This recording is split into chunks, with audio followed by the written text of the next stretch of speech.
Welcome, everybody, to part two of the George Floyd racial divide podcast.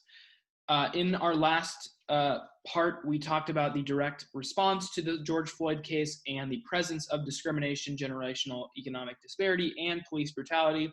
We kind of got into reparations as well. So go ahead and check that out if you haven't already. Today, we're going to be talking about steps forward. First, violent or peaceful protests, which is the best.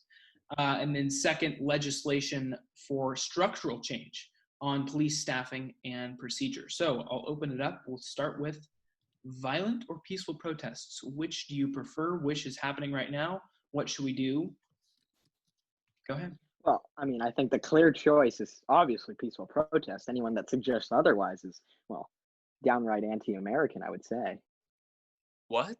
In terms wait, of but remember well, that I mean, if you time? support, Remember that time in like 1776 and the years leading up, and we like literally had a revolution, like a violent revolution to like start our country. Remember when that happened? That was pretty funny. It's completely different when you're talking about taxation without representation in terms of. How is that different? But this has nothing to do with. Are you saying that there's only one reason to violently protest? No, I'm saying Hayden, when they had like the only actual like damages to property, or the main ones in that revolution were either military equipment, which has an obvious motive, or like the tea and the Boston Tea Party. That was from the British East India Company, so that's directly affecting British companies and British profits and what have you. Whereas now they're just going out and destroying, including random businesses. Like money isn't everything, and it's not as important as lives. But you have to recognize that a lot of people's lives are their businesses, and it's like just naive to pretend like that's not the case. Like I can understand the point of, like, for example, people bring up like Target specifically, which I think is a poor example to bring up, just because of the fact that you can, if you look at it in terms of, there's the arguments of gentrification and that how that hurts, the African American community. So that, I'm not saying that's justified. I'm saying like that's a poor argument to use specifically for Target. But when you look at, small businesses that are attacked, especially those owned by even people within the community, I think that's where the problem specifically starts. But I still think, burning and looting Target is not necessarily the best alternative either. Okay, so here's the problem with your argument and all the conservatives' argument. So the problem starts with attacks on small businesses. I think the problem starts with the corrupt police force, the unjust justice system, and the institutions in America that need to be solved. And if you do not realize that people like Reagan and Nixon and all of the conservatives from the 60s and onward did not enact change, that is the reason why there are protests. We're not disputing the reasons. Not a lot of people. Find me a prominent figure that is condoning attacks on small businesses. That's terrible, obviously. But if you want to solve that, hateful rhetoric that does not acknowledge the problem, like Trump is doing, that's not going to help. Well, Ben, I could point out. Ben, you should listen. There is a divide in America right now, and we need to bring people together. Got it. So, Ben, in specific to the point about that there's nobody that supports the riots that is a prominent figure, I think you also have to look at what the actions that they take, not necessarily the words they use. For example, plenty of celebrities are bailing out people that have been arrested as a result of crime that has occurred, whether it's looting or burning businesses. So in terms of actions that have been taken, it clearly shows that there's plenty of people that are willing to use their money to bail out people that committed crimes and looted businesses.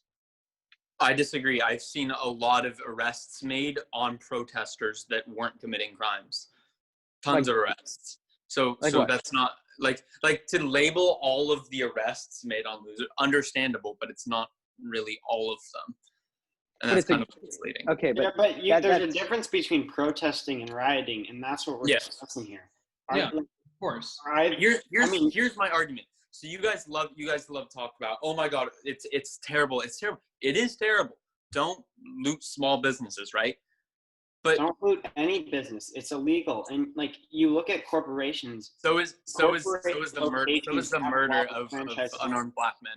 Right. But we're not Hayden, the disputing problem motives here. We're disputing effects. We're not like you can have the right motive and take the wrong action. Well, I also think the problem is that there's plenty of people taking the opportunity of these protests and utilizing it to, loot businesses because they want to make money, because they want to profit. I agree. I agree. So what's your solution? Never protest? Never have No, protests? Don't loot. Don't destroy private property. But Nico, so here's what you guys don't understand. This will happen every single time, and there's not really a way to stop it. Every time one of these large protests occurs, there is rioting, there is looting, there is violence.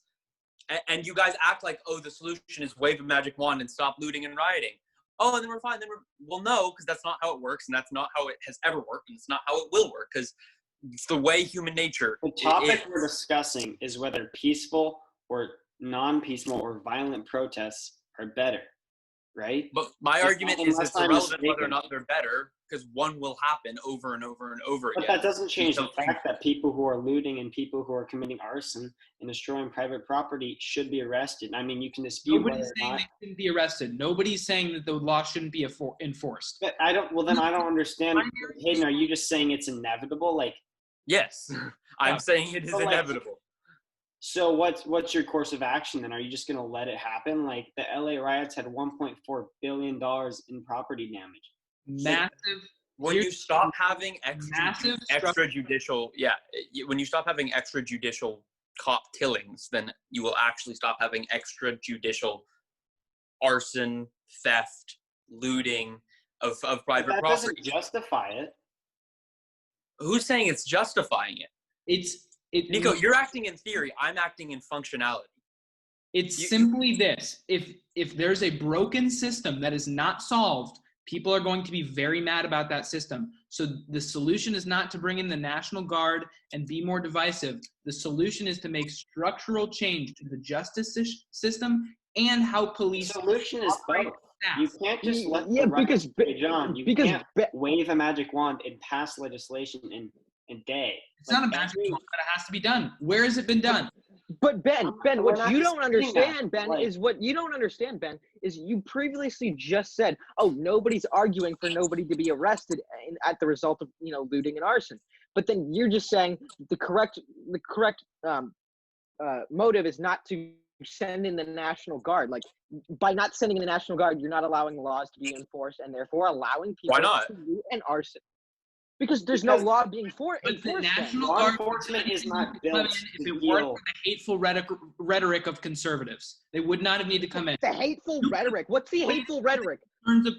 If you capitulated to the concerns of the protesters and you acknowledged their threats. We're not saying you shouldn't capitulate. We're just saying it's not justified. But it's not what's happening, Nico. None of the conservatives are capitulating and they're not acknowledging the problem. All they're doing. Yes, they are. Plenty are. So then what happened when Kaepernick did saying that he's going to bring justice?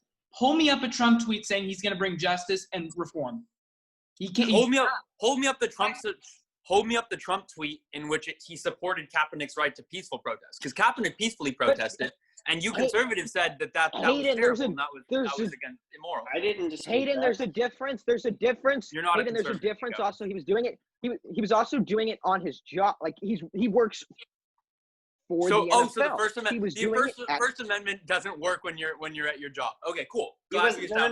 Hayden, he was allowed to do that. It just wasn't good for the National Football League to have people protesting when more than half of your fans are traditional conservatives. There's a reason why teams don't want to take a risk in bringing him in, and that's why he lost his job. Okay, but then posture yourself this. Why are traditional conservatives so against the First Amendment whenever the First Amendment is used to support something that they disagree with? Because they're hypocrites. Okay, cool. So we're in agreement. Hey, your president violated the First Amendment a few minutes ago. With the Twitter thing? Is that what you're talking about? Yes. He went to a church.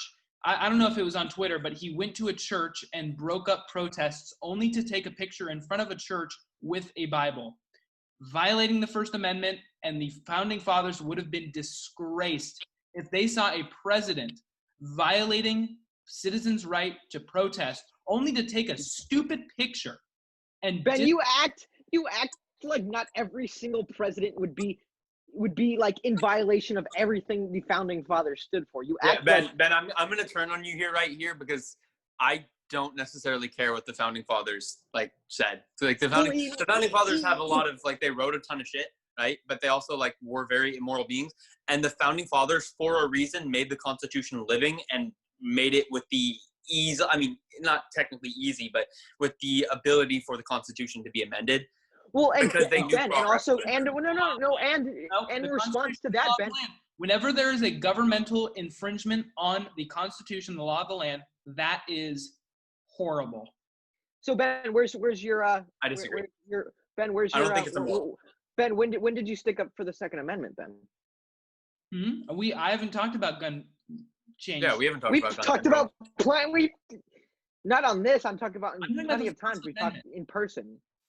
I know, but you're talking about the Constitution in general and being no. You're talking about the Constitution in general, and you're being hypocritical here when you say you can't violate the First Amendment, but then you're happy with the Second Amendment being violated. So when you bring in the Constitution as a whole and act like it's one thing, it's okay to be applied to this amendment, but the other amendment it's not. And second of all, in response to the founding fathers, either you take the stance of Hayden where it's like the founding fathers were 250 years ago, 200 years ago. You claim that the Constitution that changed. No, let me. Can I finish? Thank you. Let me finish, man. Thank you. Appreciate it. So, if either you take the stance of Hayden where you say you don't listen to anything, not everything, but you say the founding fathers are not in modern times, or you take the stance of every single president has violated countless amendments and countless laws. But does that make it okay? No, I'm just saying you can't act like Trump's the only one. It's my problem. You're acting like Trump's the only one. But no, I'm not saying that. Well, you don't have to act like Trump is the only one to disagree with what Trump is doing. I'm condemning what he did. He violated the First Amendment, and you yell at Democrats for violating the Second Amendment, but he violated the First Amendment. I condemn any violation of the Constitution and the rule and the law of the land. That's it. We live by a system. You haven't condemned every single violation of the Constitution. And second of all, if you look at Nathan, that's the truth. I mean, we're talking about this. That's not the truth, Ben. You're being hypocritical. That's not the truth, Ben, at all. You don't condemn. Wait, but if he's being hypocritical, then you're similarly being hypocritical. If your argument is, well, why don't you support the Second Amendment? But then the same argument can be made with you if you flip the two amendments in the same argument. So that's a moot point. I have never said that it was all right for Trump to violate the First Amendment. I have never said that in this entire thing. I'm just bringing it back to Ben when he condemning the president for violating the Constitution. I am criticizing you for being a hypocrite on what's going on in terms of the Constitution. How am I being hypocritical? I have never not denounced a president for violating the Constitution. Never. Yes, you plenty of times. Give me an example. You are making literally everything a president has done. Literally, give me what the modern when I've done that. What the modern president has, any modern president has done, has been most of the time unconstitutional in terms of what the founding fathers would have wanted. When you give me an example of me being hypocritical, that is Second Amendment. Everybody knows that. Second Amendment. That's an example. But what has he said against the Second Amendment, Nathan? Wait, I'm not talking about right now specifically. That's my point. Well, then what's your evidence? Amendments are up to interpretation, Nathan, and there are restrictions on each amendment. Exactly. So you're telling me not letting me finish. There are restrictions on speech. There are restrictions on the freedom to protest. There are also restrictions on the freedom to bear arms. I am fully in favor of everybody owning guns. But when you have people that have mental illnesses and domestic abuse charges, they should not have a gun. That's common sense gun reform. That's a common sense restriction. But then That's not a violation of the Constitution. I don't think we should spill into the Second Amendment at the current moment. I think this accusation on me. I will condemn presidents. You made the same accusation on him, so yeah. That's my point. Like, if you guys can go over and over and over about this, the Founding Fathers are relevant to our argument right now. The Second Amendment doesn't really have anything to do with our argument, and then the right to protest, Trump infringed on it, and he has been infringing on it. Can you explain to me what happened? The First Amendment. Here, Says, Nathan, he went to a church in Lafayette to take a picture with a Bible just so he could disseminate protesters. He brought in the National Guard to bring out protesters just to take a picture with a Bible. Because, Ben, would you like to know some information? That church was partly set on fire the night before by protesters, or, as the correct term would be, rioters for these specific people, because they committed arson. So the people around those churches, around that specific church specifically, were being rioters and were violating a church. Were they being rioters at the time, Nathan? Nathan, were they being rioters at the time? Nathan, I find it you can take preventative action. With a president violating the First Amendment. You claim that we have Western values and that we are a progressed society for having these norms of freedom of speech and freedom of protest, and you're just okay with Trump infringing on them? I mean, that's ridiculous. All right, But if there's rioting, I think you need to send in the National Guard. There was none. It was a peaceful protest, and he split it up because it was not. They were literally. There's been plenty of times where they were burning stuff around the White House, and they were burning that church. Were they burning stuff at the time? They burned stuff the night before. Were they burning stuff at the time? It's irrelevant what they did before. Were they burning stuff at the time? For them to take more violent action, especially when the president is. Wait, but Nico, where's the evidence that they would have taken more violent action? Where's that evidence? The night before, they took violent action. A lot of them will be the same protesters the next day. It is very reasonable for the National Guard to take preventative measures. You can't just sit around and respond to everything only. Like, it's literally the president. Why not? Wait, but then you're infringing. Then you're infringing. Took a picture. That's theocratic. That is infringing on the First Amendment because of your religion. Oh, it's not theocratic. He's not. How is that theocratic? It's not. Ben, it is not theocratic. Oh, come on. How is that theocratic? He's showing his religion as the president. He's not forcing them. He infringed on the freedom of protest because he wanted personal, religious, whatever, a picture with the Bible in front of a church. He also was making a statement. Dumb reason, he was also theocratic. That's theocracy. That's using religion to excuse. You can call it what you want. Right. It's against. I don't think we're not saying the justification for it was because he wanted to take a photo with the Bible. It's because he had to protect himself when he was there. If he wanted to protect, but then why was he there? Was the argument? But whatever, guys. Make a speech. Moving on. The reason is pretty dumb, but it's what the actions are what matters, not the motives, right? I disagree. Right, and the actions, there were none. I think actions exist in real time, but motives will exist in posterior, right? So actions can affect what you want in the current day, but when you look back through history and say, oh, what was the action that were the actions will be guided by the motives, regardless of modern day decisions. Like in the moment, eventually it will course correct to follow what the purpose was. So, I mean, all right. Okay, so I think we should sort of bring it back to like riots versus protests, because I don't think we really got that. So the way I see it is that rioting is inevitable, so it doesn't really matter whether or not. But should you try and contain it or stop it? Yes. So why do you have a problem with the National Guard? Because the force is not equipped to handle. I have a problem with the amount. I have a problem with the amount of force that they've been using. Rubber bullets are completely unnecessary. Aiming at protesters with rubber bullets is even more unnecessary when you could be aiming at the ground for ricochet. And even then, rubber bullets should be disbanded altogether because they cause serious injury, right? There's so many better ways that the National Guard could be using to dispel the riot. Which is right? what- Like, They- like hoses, which is, I mean, has its own problem. okay, but because that could be a problem. Because I understand if you want to talk about, the rubber bullets are not lethal, but like they're harmful.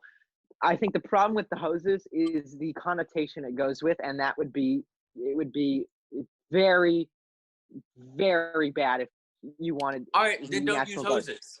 Then don't use hoses. Paintball. Then use what? Paintballs. I mean, the amount of mace being sprayed is ridiculous, especially in a respiratory involved pandemic. Yeah, but so is gathering in mass in a pandemic. Like, you can't pick and choose if you're gonna bring that up. I'm sorry. No, you can pick and choose because it's the government acting versus independent citizens.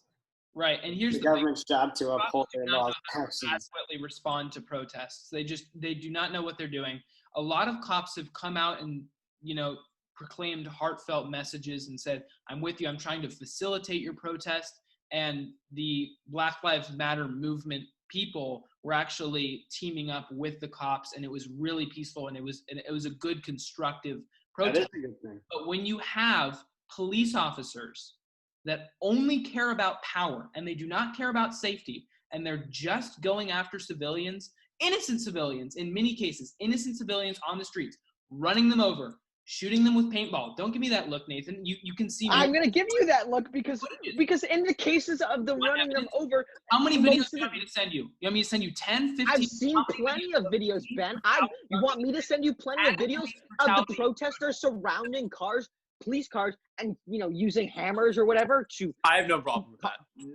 I have absolutely no problem with that. Best thing. So then, do you have a problem with the police responding and trying to get out of that dangerous situation by going away, by using their car and getting? People destroying government property isn't.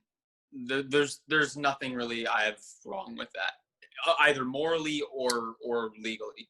I think, and I think this is a core argument that Hayden and I are trying to express too, is fighting fire with fire is just so destructive in every.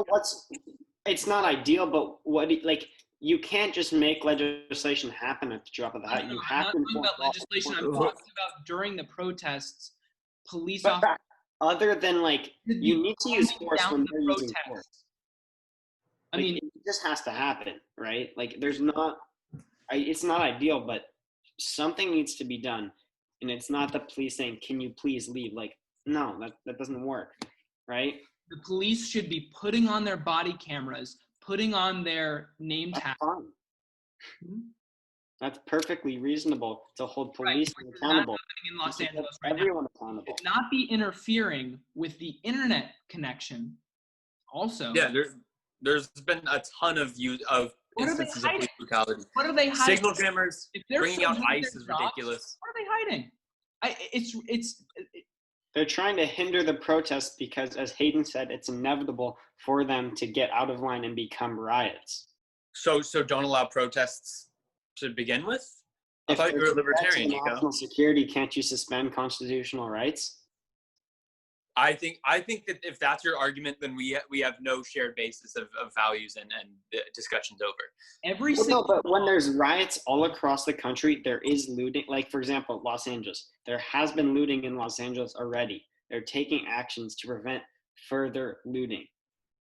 Okay, but regardless, if that stops the process of the protest, then your point is ridiculous.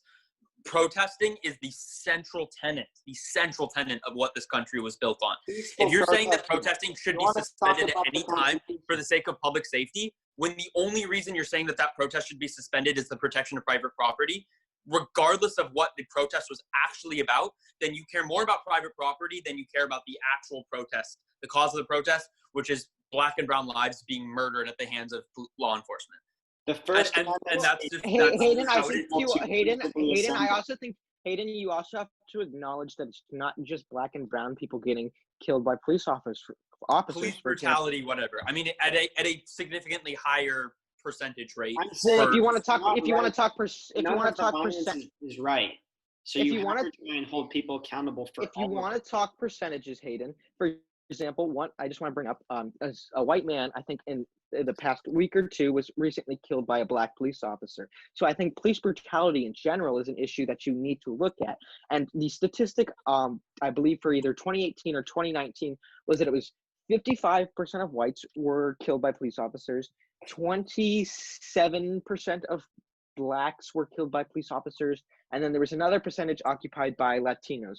So I'm not for sure about that one. So I can understand the argument when you talk about that since blacks make up 13% of the population, that 27% is, they're getting disproportionately affected by police violence as a result, because whites make up 60% of the population. So 55% is 5% less than what they occupy. So in terms of what the technical percentage of police brutality, it's disproportionate, but you also have to look at specifically the violent crimes that occur, for example, rape and murder. So it actually is the other way around when you look at it, because there's more police encounters with African Americans in terms of compared to whites. So in terms of the deaths that come at the police hands, if you look at facts, it technically should be statistically more likely for a black person to be killed in terms of what the crimes that occur. However, it's not that case, because as a result, whites commit less crimes compared to their population, and they're killed more likely by police officers. So if you take in all account of statistics, whites are more likely to be killed by police officers. So I think that the issue here is not a racial one. Instead, it is one that you have to address police brutality as a whole and the system that allows them to go off free or take. Wait, I'm going to address your point that whites are killed are more likely. More likely in terms of in relation to the U.S. population. Not more likely if you were to place a black man and a white man next to each other, the black man is more likely to be killed through police brutality or any type of police. No, because Hayden, you didn't listen to that entire argument. No, I didn't. I totally did. You said 55%, blah, blah, blah. That's in relation to the U.S. population. No, Hayden, I acknowledge that part. That. No, I did. I acknowledge.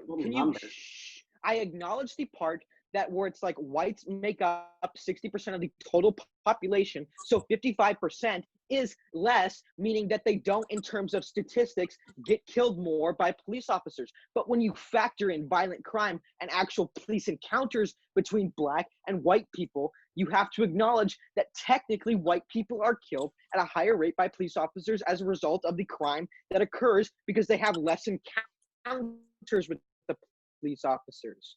Okay. So what's your point? My point is that you previously said it was black and brown lives being taken by police officers that this protest is about, which I disagree, because it's not just that, it's police brutality as a whole and the system that lets them off. It's not just a racial issue. It's more of a It's not just a racial issue, but it is predominantly a racial issue. No, because if you look at the facts, that's not true, because whites are more likely to be killed in terms of the actual encounters with police officers. Well, but then the argument you're saying is, oh, well, then white people aren't committing as many crimes, but are killed more often when they do commit crimes, right? Is that your argument? Or when they're suspected of or have an encounter, correct? Correct.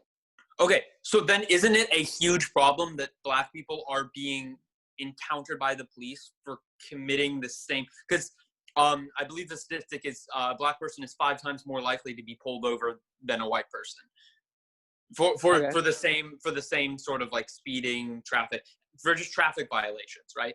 So isn't it really interesting that your whole argument stems around the fact that black people have more encounters with the police because police are more active and more oppressive in their neighborhoods and more likely to target a black person when seen. Crime is more because of the in those neighborhoods. Exactly, because of the fact that when you look at specific violent crimes, like rape and murder, those crimes in terms of actual. But then you see how that perpetuates the system.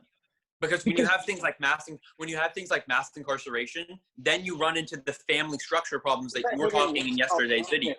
So, because in high crime neighborhoods, you need to station more police officers, right? Okay.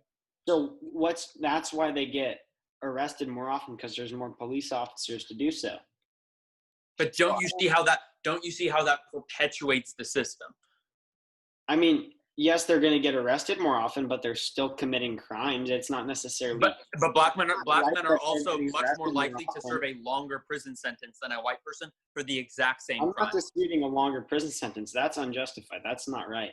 What I'm Right. saying. So But my argument is you when have to also that acknowledge sort of police, right? But That's when you Hayden- have police brutality.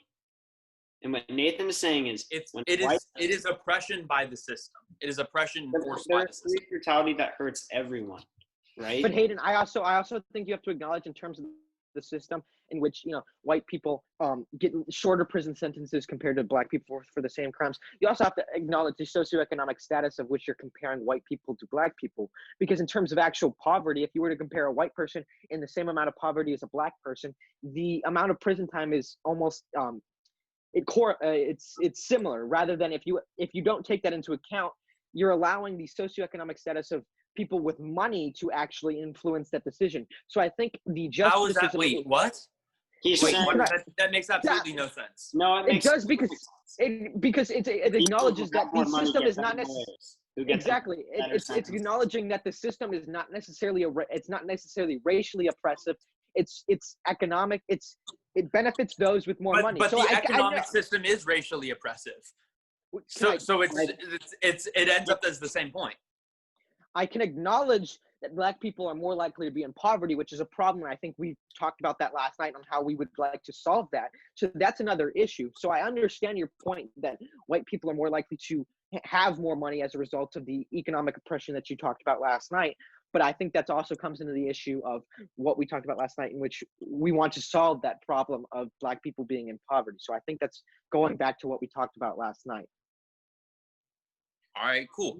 I think, sure, we can argue as much as we want on if it's a racial issue of police brutality. But here's the main thing, Nathan, is your president is not acknowledging that police brutality, and all he's doing right now is tweeting rhetoric against protesters.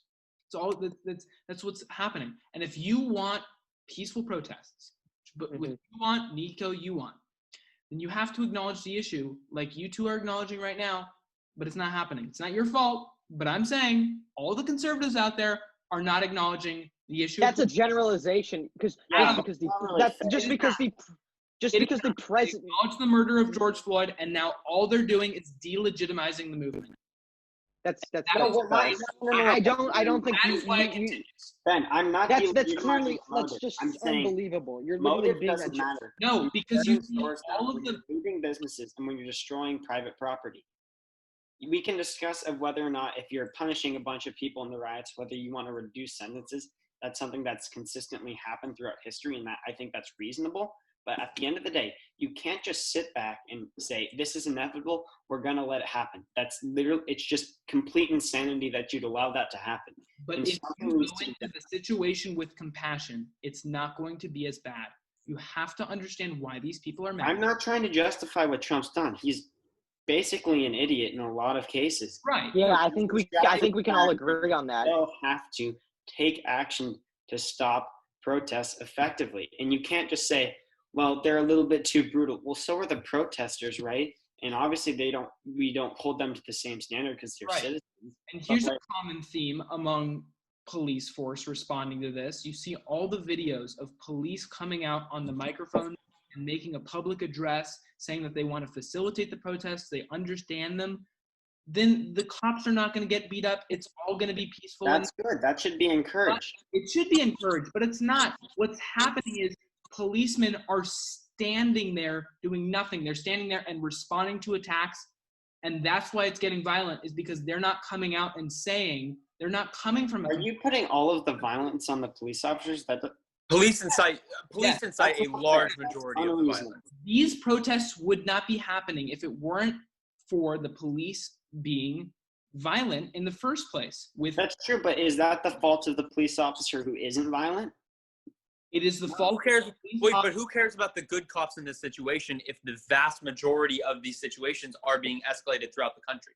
I'm saying if the policemen are sent to facilitate protests, they have to be able to protect themselves, right? And they can do that through going on the loudspeaker. That's not protecting yourself. If Ben, if you don't if the acknowledge. priority of us is to Ben, protect You don't police know, Ben. officers, You then don't. there's You fight No, fire with Ben. fire. You don't Protesters are going acknowledge. there on their own free will. I'm Ben, with you you. don't acknowledge. Let's establish common. Ben. I'm with No, you. wait, Ben. No, Ben. In response to that, you can't say that if all the police for some reason, for all of a sudden, we're just going to be like, I agree with you, protesters. So let's all come together and we agree on the situation. Because if that were to happen, that wouldn't solve.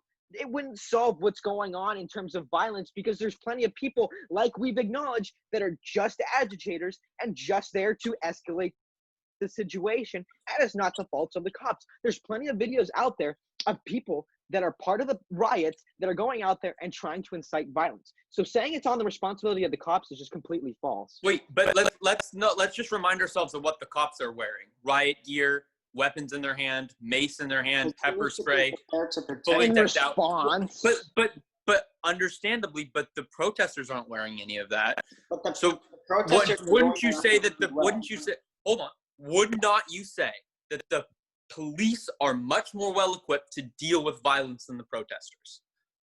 Yeah, because no. So they're well equipped yes. to defend themselves. but the police are reacting to violence. Well, Not in a lot of cases. I've seen a very, very, very large number of videos of where police are inciting the violence. well, then those police officers should be punished just the same as the protesters who are inciting violence. All right, understandable. And then also, you Just needs also have more- to acknowledge, more because I accountability. also think, because Hayden, I can agree with you, there's some cops out there that are abusing their power in this situation as well. But you also have to acknowledge that sometimes you're not getting the full video on both sides. For example, I made a mistake, I think it was a week ago when the protest first started. For example, a white lady was getting beat up outside of Target. And I was like, that's not fair. She's, she looked like a cripple. But then if you look at the full video and you find out more information, she was stabbing people. So I think you also have, because you can't just say like all these cops are inciting violence because of a video you see, because that may not necessarily be the full video. So I do think there's some cases in I'm not saying cops are inciting violence. I'm saying these violent protesters and the violent mobs throwing things at cop cars and being destructive, that can be stopped by cops being compassionate. There are multiple videos out there. Even the Indianapolis police chief came out and said, this is a corrupt system. We need to get to the bottom of it. The murderer of George Floyd needs to get life in prison. He came out and denounced it. And do you think that was a violent mob? No, because they understood that the cops were okay with it. Now, obviously, are we going to condemn looters? Of course we are. I mean, there's no point of. But Ben, you act like it's going to magically disappear as if every cop were to do that. That's not true. Like the violence. If there's a reasonable threat, if people are breaking into stores, go stop them and go arrest them, 100%. But the big mobs, the majority of people, the ones that are not anarchists, you have to know how to deal with. There's been looting in Indianapolis. Stand there. You can't just stand there when it's a volatile situation and you're in power and you have those weapons that are used to kill innocent civilians, like documented many times. You have to speak out and you have to make it less violent. And when you're fighting fire with fire, like all the conservatives are doing, criticizing the non-American nature of the protesters, that makes the situation worse. It just does. That's why people are still mad. The police are there to de-escalate. They're not there to respond. We're not justifying the escalation of it. They should be taking actions, like Ben said, to be compassionate and to. And yet they're not, and so that's our argument. That's why we are vandalizing cop car. I'm not. Obviously, I'm not. That's why I view favorably. I am not for violence. But I am. As much as we can do to minimize the effects of the cops on the population at this point is completely justifiable until we reach a transformative solution. I am completely in favor. But you just want to. I don't what you're thinking is very ideal. Like there are still laws you have to uphold and properties you still have to protect, right? 100%. I hate. So why? Earlier you said you're against the not bringing in the National Guard, right? Or I think it's necessary if the cops did their job right. But there aren't enough cops because cops are not prepared to deal with mass riots. They're prepared to deal with criminals. on a daily basis on lower numbers. There aren't enough cops. That's why they bring in the National Guard. The National Guard, walking down a street and yelling at people in their porches to get inside and firing at them. So you have to understand too, we're coming from a side of viewing this thing as just so destructive. The pretext that the National Guard is inherently stopping all violence is a very incorrect position to take. I'm not saying they're stopping all violence. I'm saying they're necessary because the police force do not have the manpower and just the overall ability to stop riots and protests when there are so many. But why do they need to stop the protests? Why aren't they just looting? I misspoke. I meant to just say riots. Okay.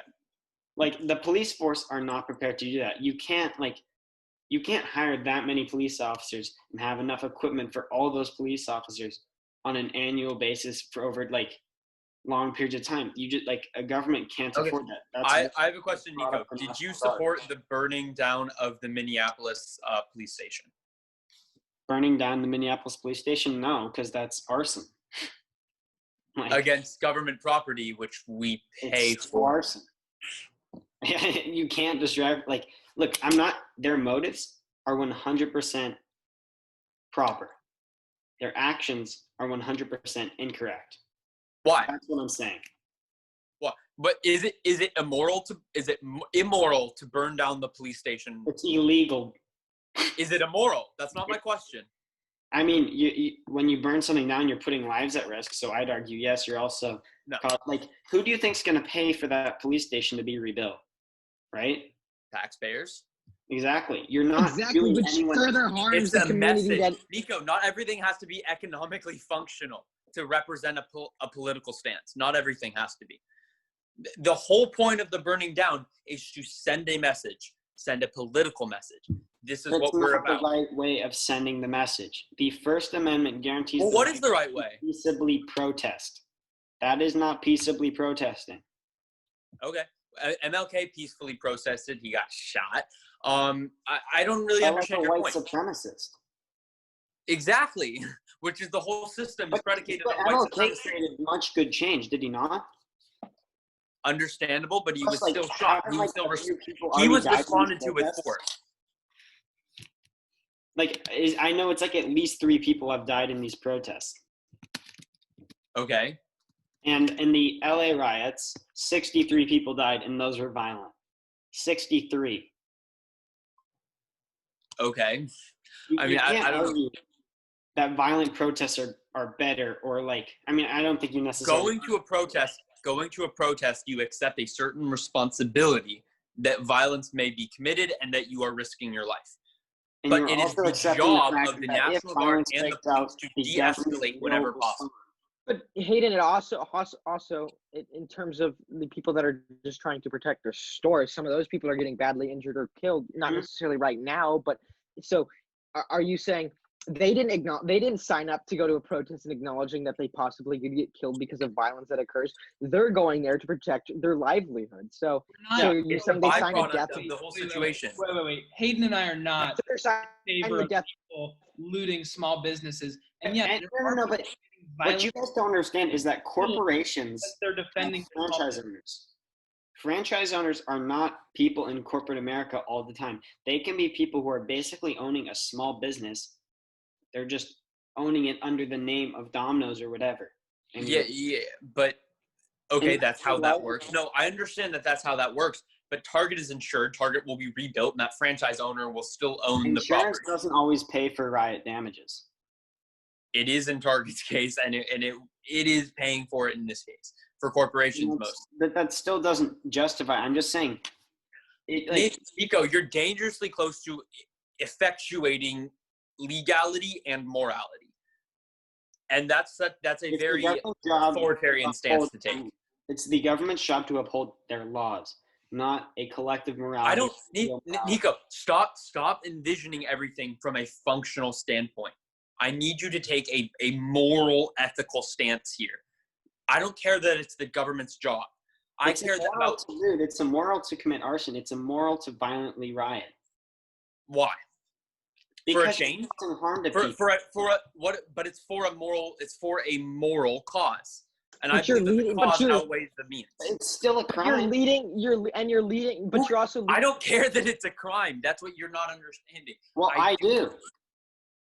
Okay, but I don't think it is immoral to burn down the police station. I don't think it's immoral to burn cop cars. Yeah. I don't understand why that's not. I don't understand why you guys don't share that view. Hayden, I'm only going to draw the line at, I would only condone burning police infrastructure, but anything else, public places, community centers, it's literally arson by definition. Large businesses. Illegal. I mean, that is just tearing down the infrastructure. That's making the community worse. George Floyd loved Minneapolis, actually. Understandable. Family, then he would have been very upset about this. Okay, but that's great. That's great. That's great. Weird, anecdotal sort of codependent argument. My point is that if people truly wanted this to stop happening, they would start instilling actual police reform. Because so far, it's going to happen every couple of years when the tensions rise high enough. It just is. And there's not really a way to change that. There just is not a way to change that. Those who make peaceful revolution impossible will make violent revolution inevitable. Yeah, but you can't arguing for why something happens does not justify what happens. I don't have to condone something to understand it. I understand why they're doing it, and I said their motivations are completely founded. I'm saying their actions are in no way founded. But then what is because peaceful protests have not brought about anything. Peaceful protests have not brought about. The most famous civil rights activist in American history was a peaceful protester. So that's what you're saying. Is not peaceful protesting has not advanced. Peaceful protesting has not advanced the issue of police brutality. Peaceful protesting has not advanced the issue of police brutality. Yeah, but that's what's being now more than ever, since 1992, there hasn't been a reaction this big, right? And you can argue this is probably big. Not this big. No, I mean the 2014 Ferguson riots protests were similar, but not so widespread across the country. Yeah, so if there's peaceful protesting all across the country, legislators are going to feel pressure, right? Really, the Women's March? No, conservatives completely bashed them and slammed. I'm not saying conservative. I'm saying, on the whole, the Democratic. That had no effect. Also, the gay rights movement? There was some violent case there. Stonewall, the most famous riot in one of the most famous riots ever. Stonewall brought about a huge increase in gay rights, massive increase, and it was a riot. It was a violent riot. I mean, I just don't. Your argument is that the means don't justify the means don't justify the cause. I think the cause justifies the means. Right, because if the cause is solved, then the means it's not going to happen. If you They're have still causing tremendous suffering. If conservatives were like liberals in this instance and tweeting out solutions and compassion, then the means wouldn't happen. It's not. That's not true, though. Nico and Nathan, I would love to say, just stop looting and stop being violent, but it's not going to happen. You have to be realistic, and you have to appease to their concerns. You have to be realistic that you have to. Ben, because you act with the stroke of legislation by Donald Trump or conservative governors that all of a sudden the violent part of these protests or these riots is going to magically disappear. That's just frankly not true. It's going to help a lot. What I'm saying is it's not feasible to simply rely upon legislation because it won't happen fast enough. And in the moment, no, not the actual legislation, but just at least acknowledge that you're going to work towards legislation, because Trump came under huge scrutiny the past few days for his tweets. Those were not good tweets. I'm not defending them. But Nico, here's what I don't see.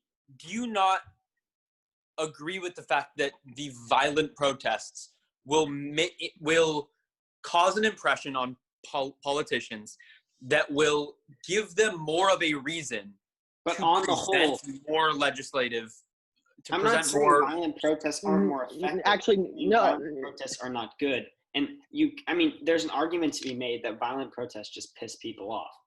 Well, I think also Understandable, the but problem I think the second that the media coverage is discrediting the actual cause of the protests, and the second that people like you start discrediting the actual cause of the protest is when problems. I said it's 100% justified to want change. It's 100% unjustified to go around causing damage to private property and government property. It's arson, it's destruction. Government property is right? If we're paying for government property, then we can destroy government property, is the way I see it. But Black people built this country. They have absolutely the right to burn it down. Then you're making a decision for all of the taxpayers. If I go and I burn down the Manhattan Beach police station, I am now making a decision for all of the inhabitants of Manhattan Beach to pay for that. And that's why it's not justified. It seems like white people made the decision for thousands upon hundreds of thousands of Black people when they shipped them over here for slavery. So I don't really understand your point. Slavery. What?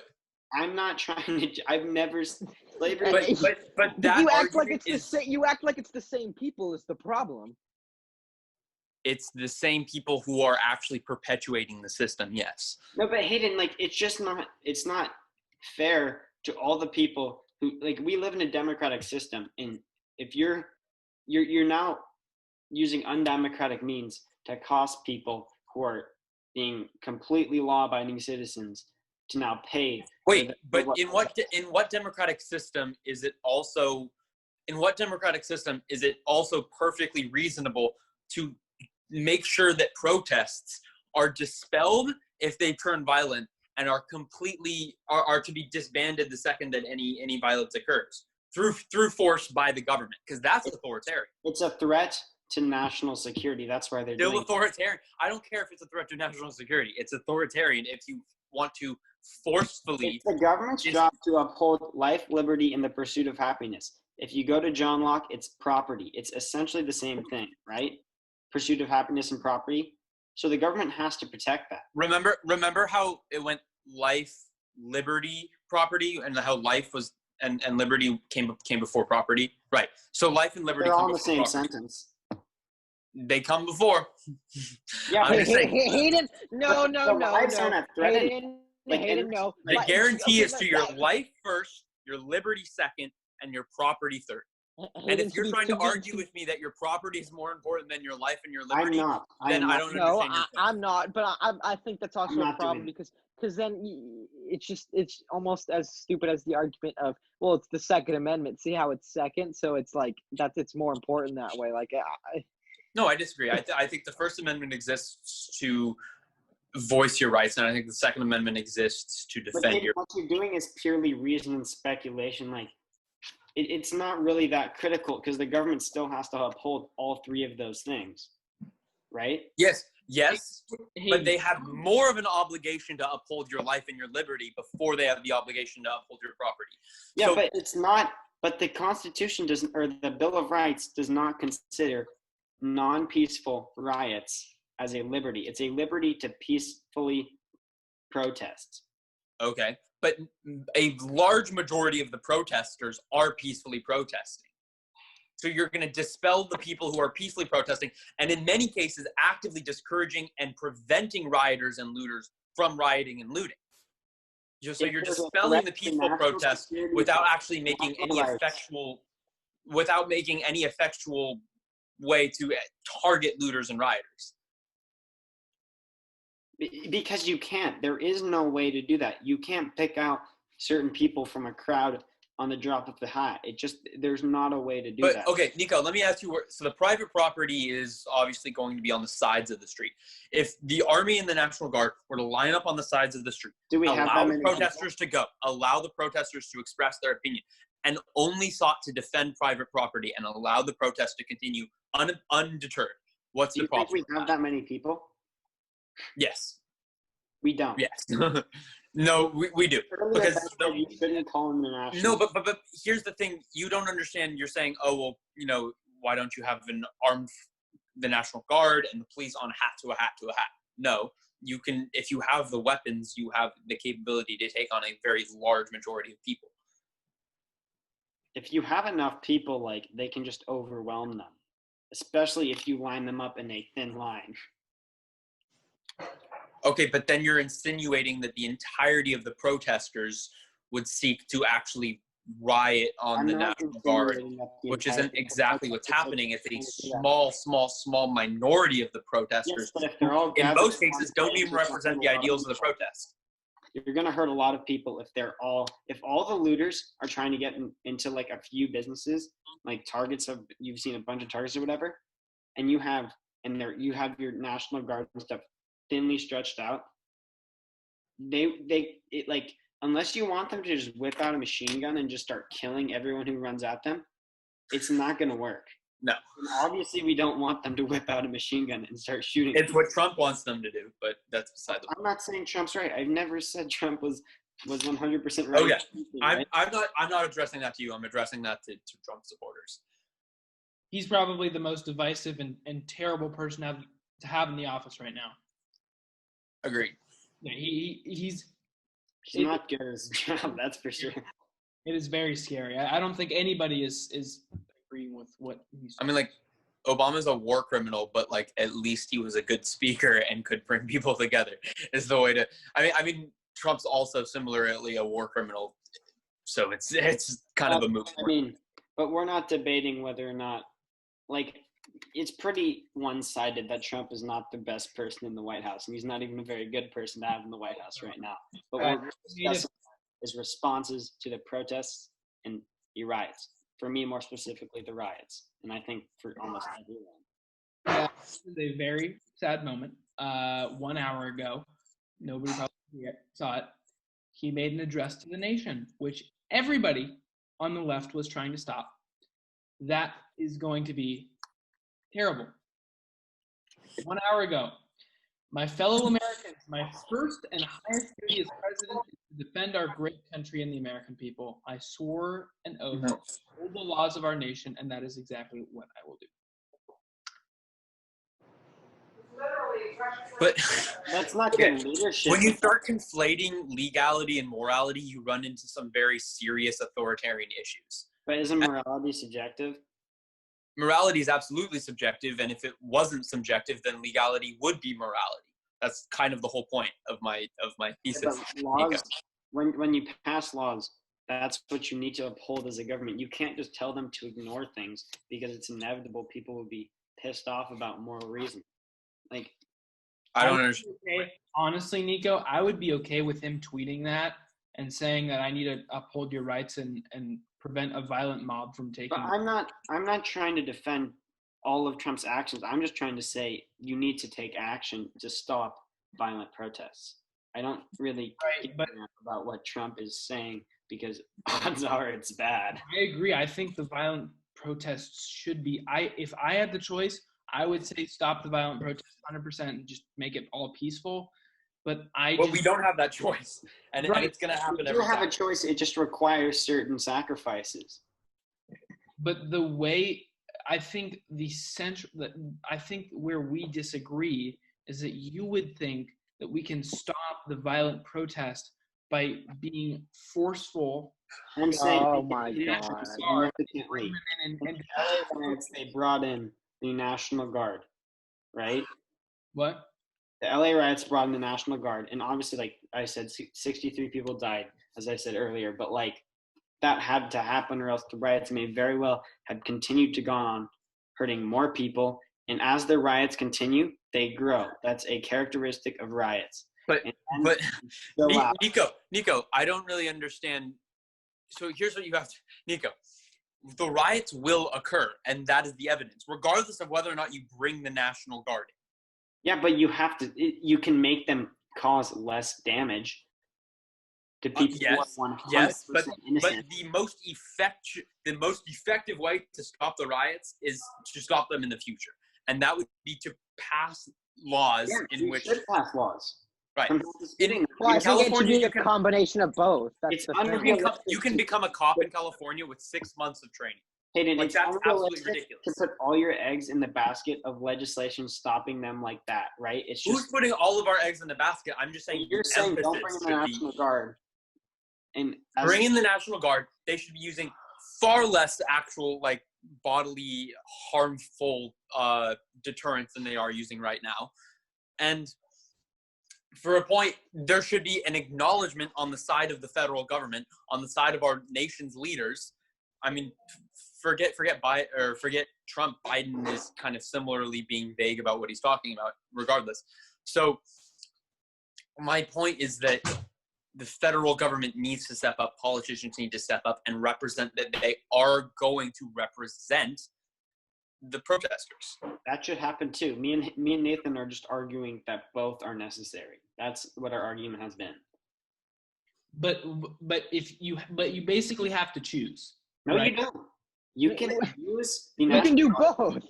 Stop protest now. Show And then me pass a legislation. politician that agrees with you. I don't think you could find one. I think all the Democrats are spewing. Ben, I don't care what if the politician agrees with me or not. I care about what I consider to be an effectual policy. I think ideally. No. And I agree with you, Nico. And I wish it could be that simple as just have both. But right now we have conservatives with no compassion for the protests, and then you have. I think that's too much of a generalization, Ben.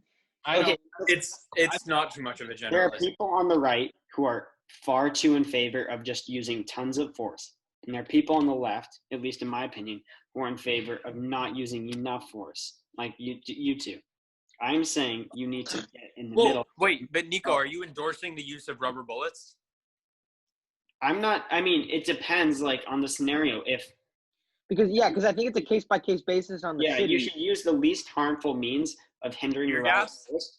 But, like, you can't just expect the policemen to allow themselves to get attacked by the protesters, or excuse me, the rioters, or you can't allow them to start looting and destroying buildings and causing millions, if not $1 billion in damage. Like, you just can't expect. But that is not my biggest priority. Like, it's just not my biggest priority. My priority is upholding the laws of this nation and making newer, better laws to deal. But the whole point of why this protest has come about is that the laws of the nation are unjust. That's the entire. They're not rioting about how arson shouldn't be a crime. No. As a whole, the laws of the nation aren't to be respected as a code of morality, and therefore arson against the police and police property, don't burn police alive, arson against police property and government property with the correct moral. That's not a good thing. It's a bad thing. I don't think it's a bad thing. I think it is. I think it is morally acceptable. Now for you're the cause forcing of it. people who didn't like who were people who did not endorse. Like, you're endorsing burning. Nico. Why does everyone have to agree with it? Why does everyone in America have to agree to a decision?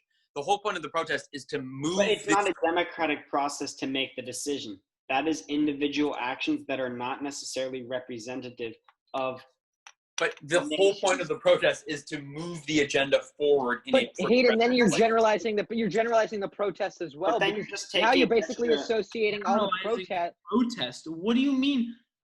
What are you saying? The protest is not in favor of progressing the legislation? Are you talking about? No. I'm saying it's undemocratic to use violent measures that aren't going through a democratic process to push that forward. Obviously, the violence is Nico, spare me the bureaucracy for a second here. I would love for everything to just be because perfect. There's and bad on the way that two you sides like it. Doesn't mean one is made good. They're both bad, and you have to hold both sides accountable. As a libertarian, I hate bureaucracy. But then why are you endorsing bureaucracy as the only way to solve this? I'm not. I'm saying you should 100% allow. I'm just saying, like, I'm not endorsing bureaucracy as the only way to solve it, because I'm also encouraging the use of the National Guard to prevent people from not riding anymore.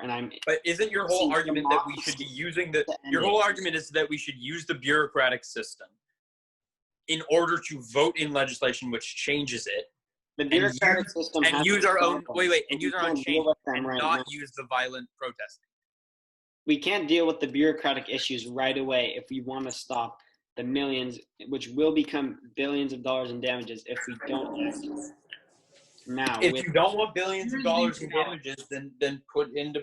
You need to change people's minds, and I think something that you can't argue is that a vast majority of people who were not awoken to certain issues of police brutality, obviously, like we were, like as people who are interested in this sort of shit, like we're more interested in what's going on, and we're kind of in touch. But you can't argue that a vast majority of people who were not educated on the issues of, police brutality, of racial inequality, of racial targeting by the police, of mass incarceration, of all of these things, are now awoken to those problems. And I think right.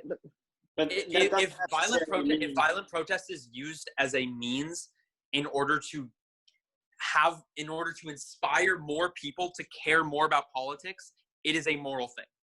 Right. It's a moral thing. The moral effect. I want to just I want to continue Hayden's point here. There are several solutions that need to be made. I mean, there are things like stopping police unions that are trying to fund the district attorney elections in different districts that help sentences are being lowered on cops that are being brutal in a lot of these situations because of police. Yeah, but I don't think me or Nathan or most people are just saying is that there is a lot of legislation that we need to make structurally for the justice system and to reform how police. And that much legislation takes a long time. That would not happen.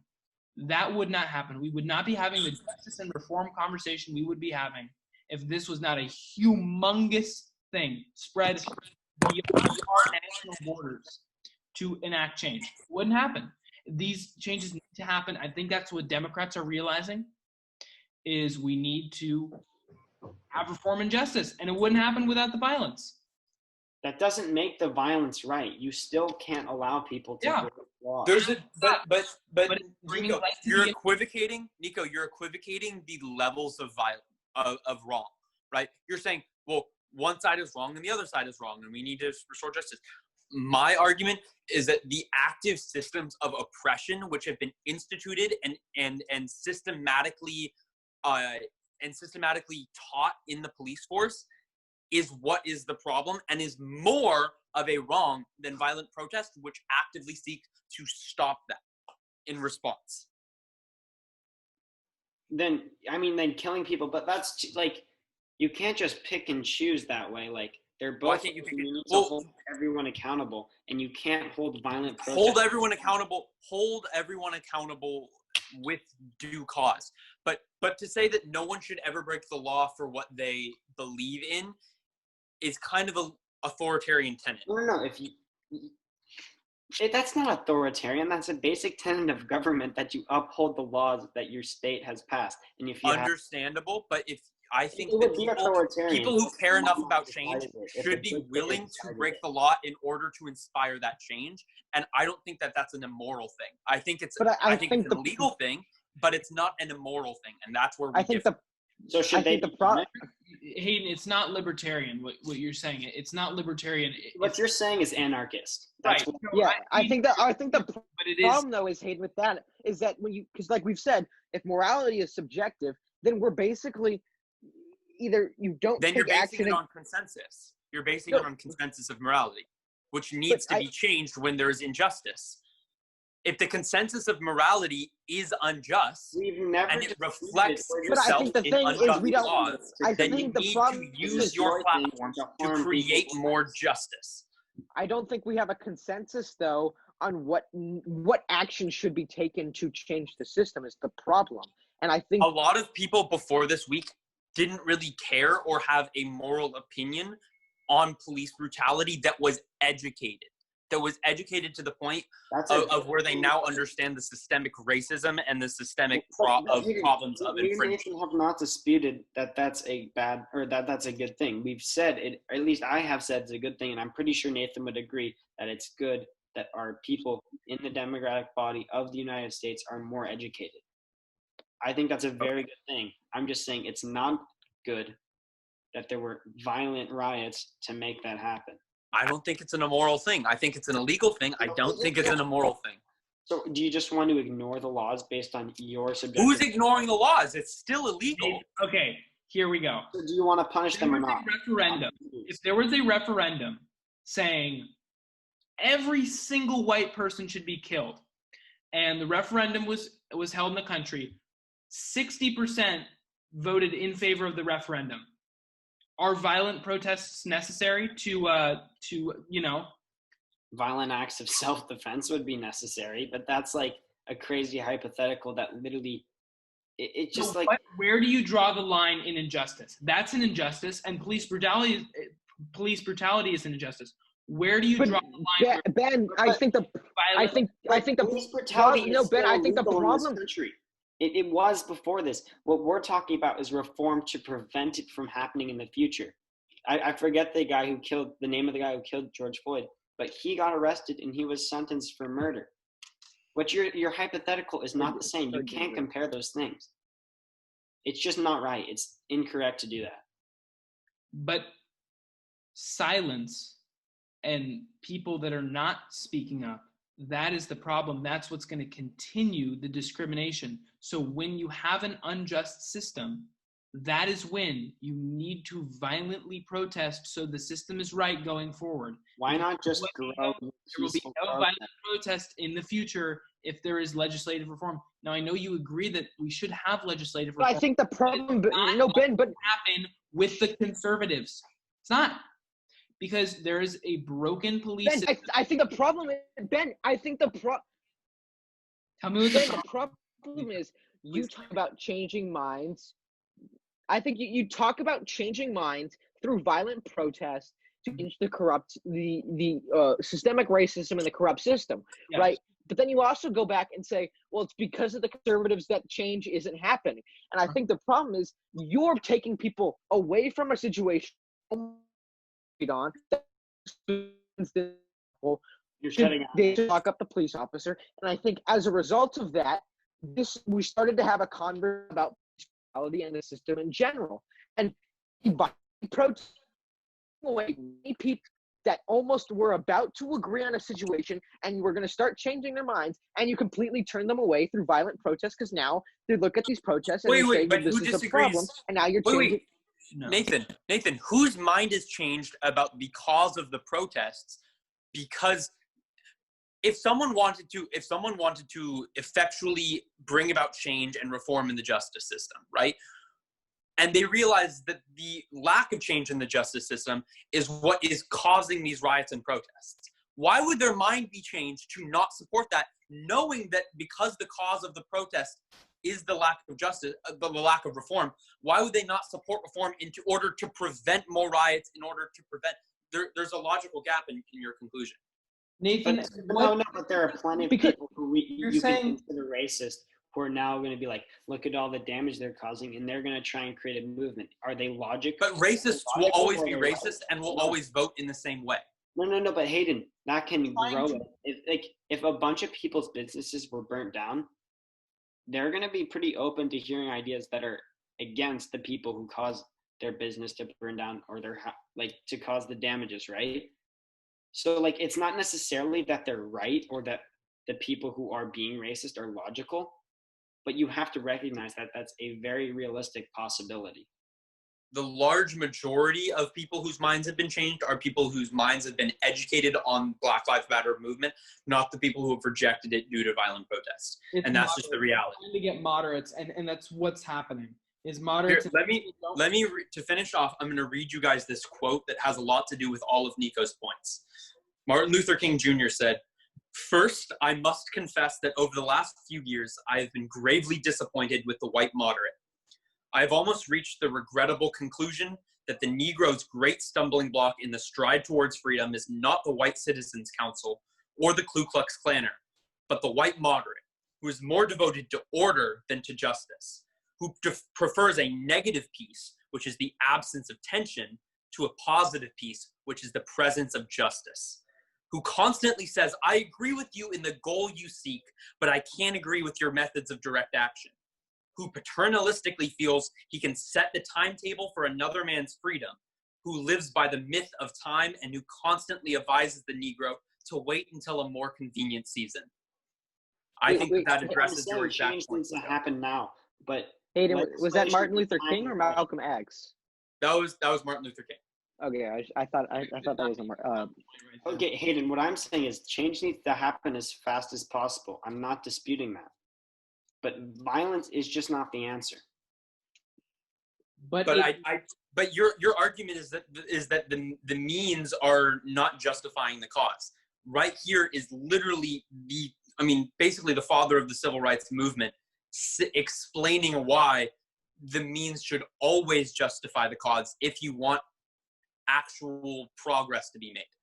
So Nico, if we want to have legislative reform, why are you saying, well, I think we all agree, but like now people are turning against the movement because they're violent?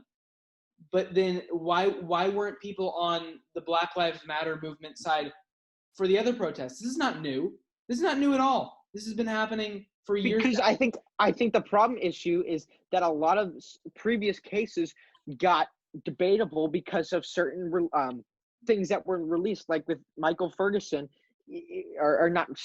Michael Brown. There were certain things that were released that changed people's minds on the situation and almost sided with the cop in that situation, which changed people's minds. So in terms of police brutality and saying that people's minds haven't been changing in certain cases is hard because like we were talking about, the last big protest that, even though it wasn't nationwide, was Michael Brown in 2014. And then that came out and it was difficult to talk about because of more film that came out about that. So are you arguing that Michael Brown deserved to be murdered in the way that he was? No. What we're saying is when violent means are taken, people who have been affected by those violent means are much more receptive to information that goes against the movement that caused those violent means. I'm not saying okay, but the larger number of people are people who are more inclined to understand and be passionate about the movement which the protest is created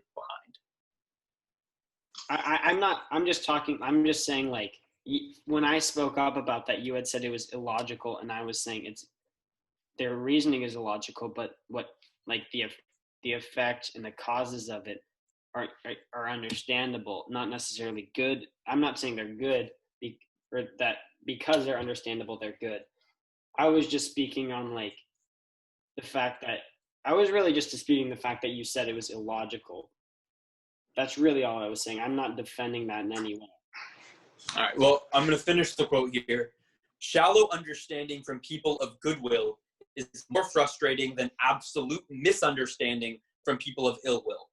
There will always be racists, but lukewarm acceptance is much more bewildering than outright rejection in the rights of justice. But I'm saying we should do everything we can through democratic and peaceful means to cause change in the police reform system. The only thing I'm saying is wrong on the Black Lives Matter movement is that the protests have gotten out of hand and caused violence. That's literally. I think that's outweighed by the fact that the change has not been effectually made on the matters in which protests when peaceful protests became violent riots in 1992, 63 people died in a very short time span, right? That's horrible. It is, yes. Like, that's like net, that is worse than like a few people facing injustice. Now, they're both horrible things, but one is worse, and that's why. No. But you're acting like George Floyd and Breonna Taylor and Ahmaud Arbery are the only people. No, they're the only people caught on video and posted to Twitter and Facebook and blowing up. They're the only people who are receiving this kind of media coverage due to social media in the modern age.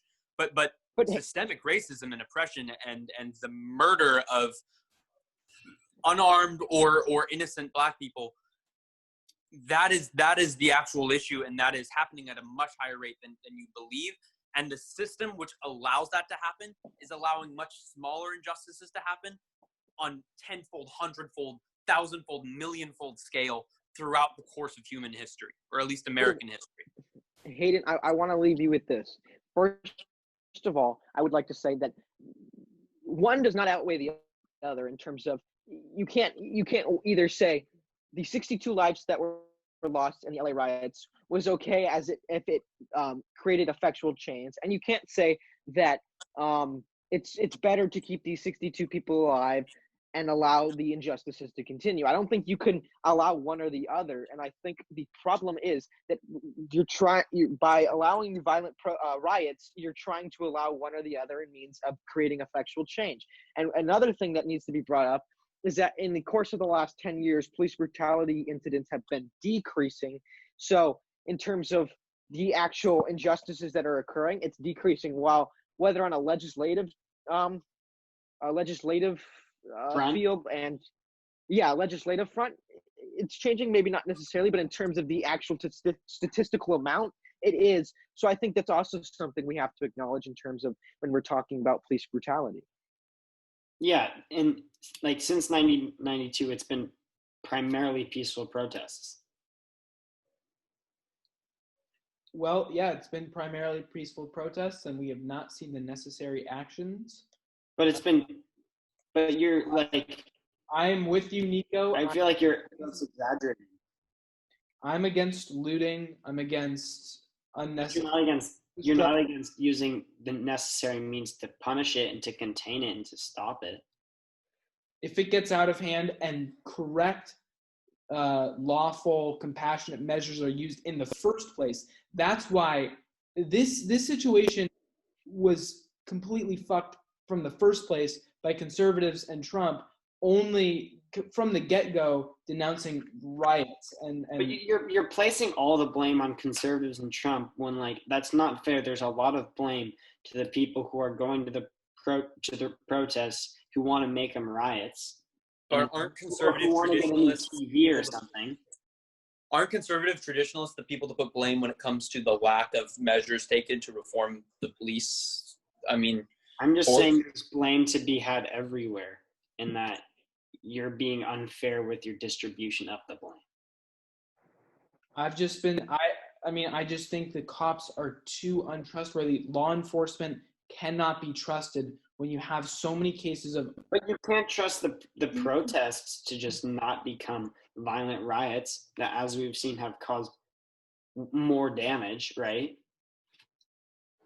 Yeah, because you have a bunch of cops taking a power trip where the protests get violent. A bunch is a generalized statement. I think you're seeing videos that are highlighted, but I also think that you're not seeing all of it, and I think that's a problem when you see a few videos and then you're generalizing. But the number of videos is alarming when you consider the sheer number of them. Context. So bad.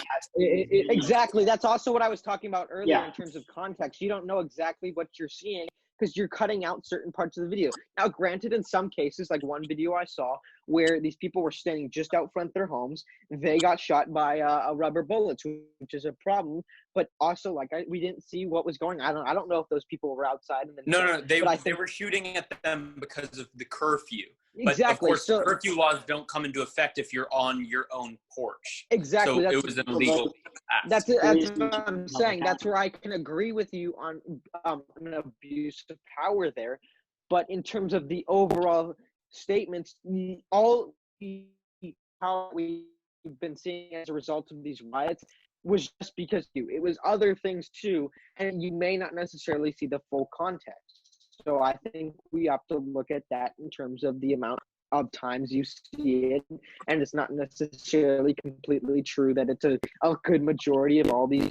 I think what needs to happen is that the government needs to be very clear about what they need to use means to stop the protests that prioritize de-escalation and nonviolent means. And then they also have to be very clear that they're going to hold policemen and policewomen and members of the National Guard who are not using the proper means.